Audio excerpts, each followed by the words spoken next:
break is we're focusing a lot on connecting the dots. We are not coming up as a technology company, as a hardware company, or as a platform company.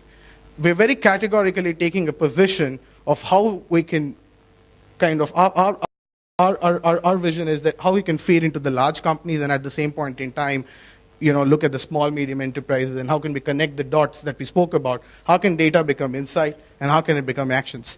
The same APIs that could be used by technology providers are being released as tools for SMEs.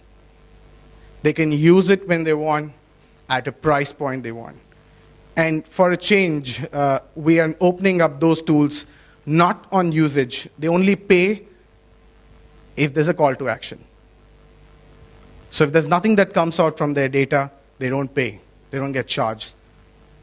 They only get charged if there's a call to action that goes to them. So essentially, we're not saying that you shouldn't be paying for analysis. There's an entrepreneur called by the name of Pallav Nadani who runs a startup. It's not a startup, it's a huge company in itself, Fusion Charts. And he famously, when I met him a few days back, and he said, Ramesh, data is debt.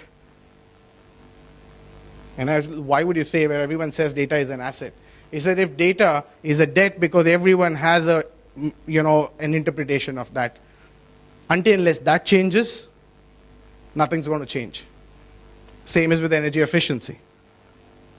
We've heard about PAT scheme, we've heard about normalizations, we've heard Steve talk about being able to really say whether the energy efficiency projects have yielded results or not. It essentially all boils down to the fact that there's no single output of what the data means. And that is something that should change, and be essentially wanting to change that. So what Enview is going to be is collection of DIY, do-it-yourself tools for SMEs and MSCs, and they pay under paging model, and as I said, they pay for insights and not analysis. There has to be a call to action. If there's no call to action, they don't pay it.